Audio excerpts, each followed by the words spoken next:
Namaste. I'm very happy to be with you again today to pick up where we left off last time. We started on a really high note last time, talking about the meaning of life, the objectives of life, what we're supposed to follow, not follow.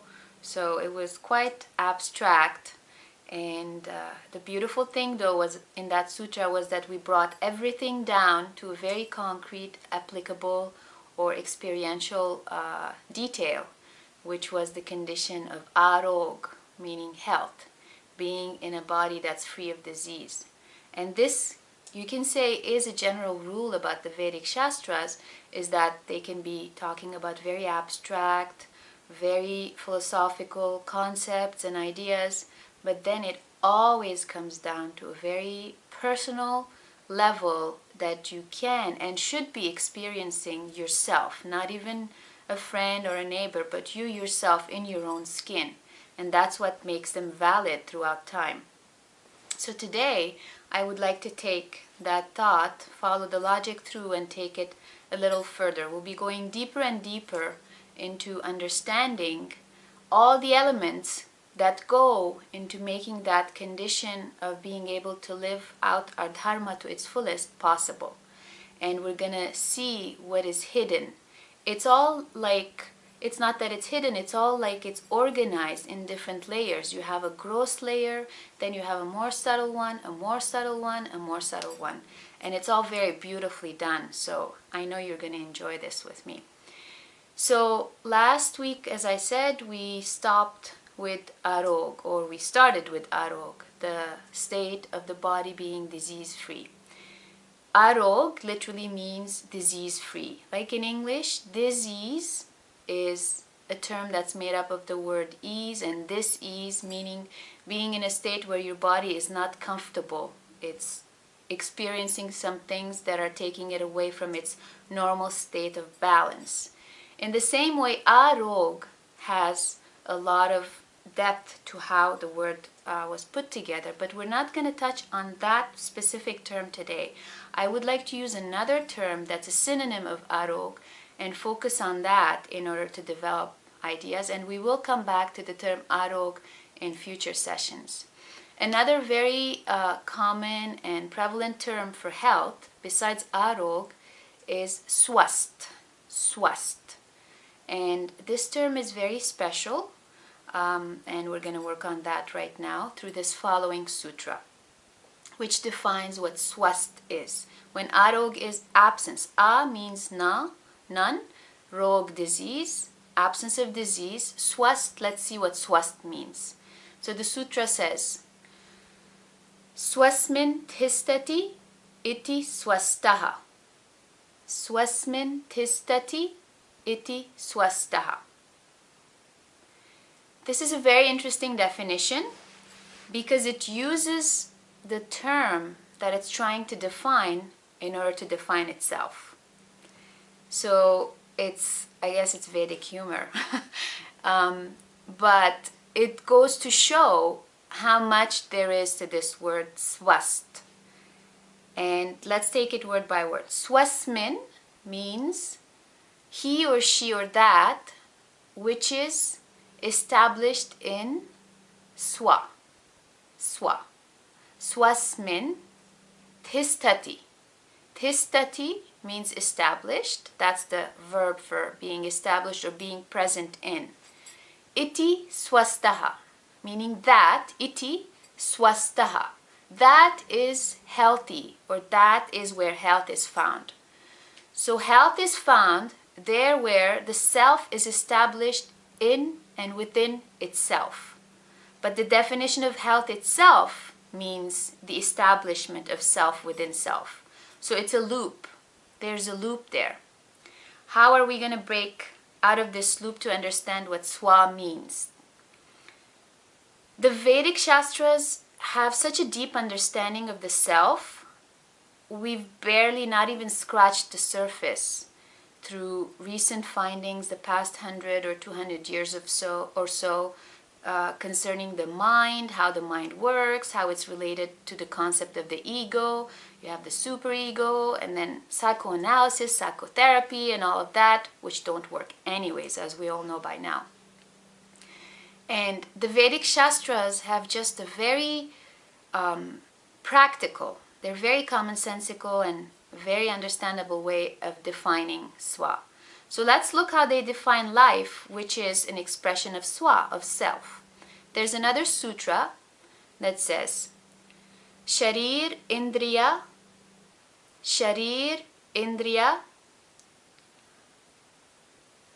Sattva Atma Samyoge Ayuhu.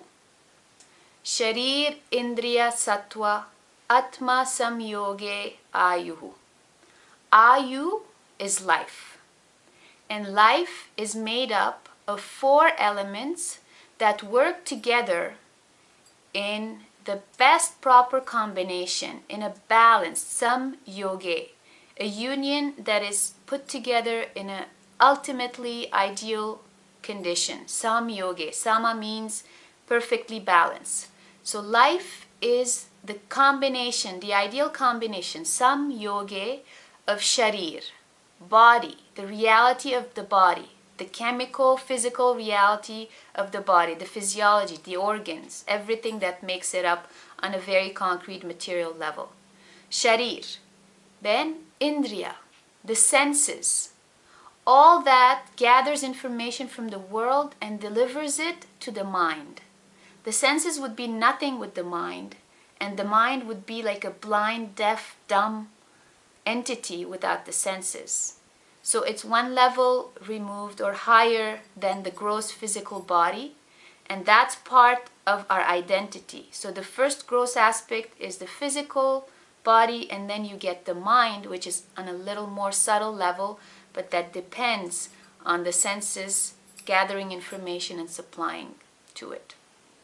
Then you get sattva. Vaidya-Mishra has spoken extensively about what sattva is, especially in relation to Atma. And this is a term that's very widely and generally misunderstood and misinterpreted. It's considered to be one of the gunas, properties that defines life in general, sattva, rajas, tamas. But it's not just that. As Vaidya-Mishra explains it, we can best understand it as it being the light, if we want to put it graphically, the light or the aura that surrounds the Atma, everybody's individual soul, where are contained all the karmic residues, the good actions and the bad actions. The results of those good and bad actions are inscribed within that light. They are contained. Because Atma is just, it's a fragment of eternity. Atma is something that is unchangeable, that is similar in everybody's physiology. And it's timeless, it's eternal. So it has no properties. But Sattva is what makes you who you are through the actions that you performed in previous lives. So life is therefore the balanced equation of your physical body, your senses, and your mind, therefore. That sattva that you're carrying, and of course, your soul. So this is what life is. And this is therefore by extension who yourself is, what yourself is. Swasmin tistati iti swastaha. When you are within yourself, meaning when you have all these elements that make you up as your swa in a balanced state, meaning reflecting on themselves and not carrying any disease in your physical body, not carrying any imbalances in your mental, emotional, or sensual planes or levels, not carrying any bad bugs, as Vaidya says, in the light of your soul, meaning in your sattva, and everything being in accordance, in harmony with your Atma, then that is life, and that is also what defines ultimate health. That is swast, according to the Vedic shastras.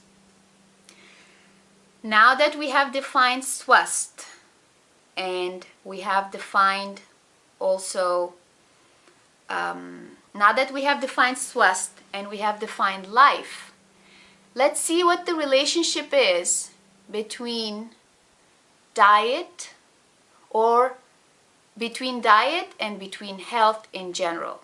What brings all of those together? There are very many verses who define this relationship, and I would like to mention one particular short and lovely verse that says, Ahar Shuddhi Swast Shuddhi. Ahar Shuddhi Swast Shuddhi. This verse again shows us how, once more, we were talking about very abstract things, but it always all boils down to very practical and concrete details. Ahar Shuddhi means clean food. Shuddh means clean, pure, and ahar is food. Ahar Shuddhi Swast Shuddhi, meaning Ahar Shuddhi Sattva Shuddhi, I'm sorry, not Swasta Shuddhi. Ahar Shuddhi Sattva Shuddhi, meaning clean, pure food results in, or is the precondition for, a clean, pure sattva. When you consume proper, clean food, then you are also engaged in the activity of either maintaining the purity of your sattva or of purifying your sattva. If you have bad bugs in your light, in the light of your soul, in your sattva, consuming clean sattvic foods will purify that light and will therefore bring more balance in your life, in your ayu. So ahar shuddhi, sattva shuddhi. In 2004, during one of his press conferences, Maharshi Mahesh Yogi was asked a question. And the question was, how come if the light of God is omnipresent, it goes up and down? How come it varies in the affairs of man, in the life of man? Sometimes you find more of it, sometimes you find less of it. And Maharshi's answer was very interesting. He said, the light of God is found in every single individual. It's the gift of God and it's present in every individual. And every single individual has full access to that light of God. And he therefore has the freedom to choose to either act the right way or the wrong way. A man can choose to be a thorny bush or he can choose to be a sweet apple. These are the words that he used exactly. But he continued to say, man, based on his previous actions, acts. And he eats wild things. He eats so many wild things and he damages his brain so badly. He eats dirty things. He damages his brain so badly that he ends up doing wild things. Then he does not know what is what. Maharshi's answer was very clear. Food is at the basis of our actions and of our right actions. When you eat bad food, when you consume food that is not sattvic, it affects you not only on the physical level. We all know if you go to have a big, thick, juicy burger and you load it up with ketchup and all sorts of other dressings, you're not going to feel good on an immediate physical and chemical level. Your stomach is going to be heavy, you're going to develop acidity, indigestion, and then maybe you'll have a lot of pimples that come out in a couple of days. And that's happening on a physical and chemical level. But it always goes much deeper than that. And we're going to be talking about these things in the future. That's where the secret and the value of Ayurveda is kept, in that it's able to explain to us the different properties of foods, not just on the physical level or even on the microscopic level where you need a microscope and a lab to analyze, okay, this is this property, this is that property. It goes much deeper than that. And Ayurveda explains to us all the subtle properties of food items that go as deep as the sattva, as your soul, as the light of your soul, and influence things on that level, moving you to act in the proper or improper way, and also causing disease or even correcting disease if it's present on that seed level. Therefore, we've covered a lot in a very short period of time today. But the basic things to remember are the relationship between food, the relationship between balanced life, which is your senses, your mind, the light of your soul, and your soul, being established in yourself, being yogically connected to yourself, having a yogic practice that helps you be in yourself beyond the three gunas, and consuming right foods, sattvic foods that can help you keep rog away, that can help you in a state of arog, in a state of swast. And this is not just a matter of saying eat right, eat pure. Well, what does that mean anyways, right? So in the next few sessions, I will be talking about what right food is. We'll be talking about what pure food is. And if it's pure, why is it pure? We'll get to really understand on a very deep level, but still very practical level, what pure food is.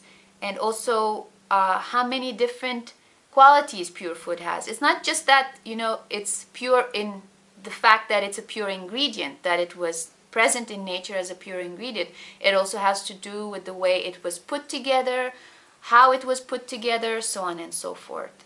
So as always, I welcome you to please send me your questions. I know that sometimes it's hard to explain things as clearly as I want to when I'm just speaking like this, and your questions give me the opportunity to elaborate things further so that we can explore things a little in more detail and we can interact together. And thank you very much. Namaste.